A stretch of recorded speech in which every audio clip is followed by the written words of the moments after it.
சப்பாத்திக்கு சைட் டிஷ்ஷாக ஒரு தடவை இந்த மாதிரி கொண்டைக்கடலை குருமா ட்ரை பண்ணி பாருங்கள். ரொம்ப ரொம்ப சுவையாக இருக்கும். ரொம்ப ஈஸியாகவும் பண்ணிடலாம்.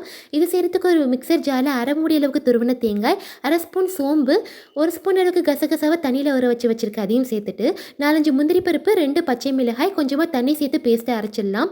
அடுத்ததாக ஒரு ப்ரெஷர் குக்கரில் 2 ஸ்பூன் அளவுக்கு எண்ணெய், ஒரு பிரியாணி இலை, 2 கிராம்பு, ஒரு ஏலக்காய், சின்ன துண்டு பட்டையும் ஆட் பண்ணிவிட்டு கொஞ்சமாக கருவேப்பிலை இலைகள், ஒரு நறுக்கிய பச்சை மிளகாய், 4 பெரிய வெங்காயமாக கட் பண்ணி வச்சுருக்கேன். அதையும் சேர்த்துட்டு வெங்காயம் நல்லா வதங்கினதுக்கப்புறம் ஒரு ஸ்பூன் அளவுக்கு இஞ்சி பூண்டு பேஸ்ட் ஆட் பண்ணிடலாம். பச்சை வாசனை போனதுக்கப்புறம் கட் பண்ணி வச்சுருக்க 2 தக்காளியும் சேர்த்து வதக்கிட்டு அடுத்ததாக கட் பண்ணி வச்சுருக்க ஒரு உருளைக்கிழங்கு, ஏற்கனவே வேக வச்சுருக்க 1 கப் அளவுக்கு கொண்டைக்கடலையும் ஆட் பண்ணிவிட்டு ஒரு 1/4 ஸ்பூன் அளவுக்கு மஞ்சள் தூள், 1 ஸ்பூன் அளவுக்கு மிளகாய் தூள், தேவையான அளவுக்கு உப்பும் சேர்த்து வதக்கி விட்டுட்டு 2 கப் அளவுக்கு தண்ணி ஊற்றிட்டு ஒரு கொதி வந்ததுக்கப்புறம் நம்ம அரைச்சி வச்சுருக்க தேங்காய் பேஸ்ட்டையும் சேர்த்துட்டு குக்கரை க்ளோஸ் பண்ணிவிட்டு ஒரு 3 விசிலுக்கு வேக வச்சு எடுத்தோம்னா சூப்பரான குருமா ரெடி ஆயிடுச்சுங்க.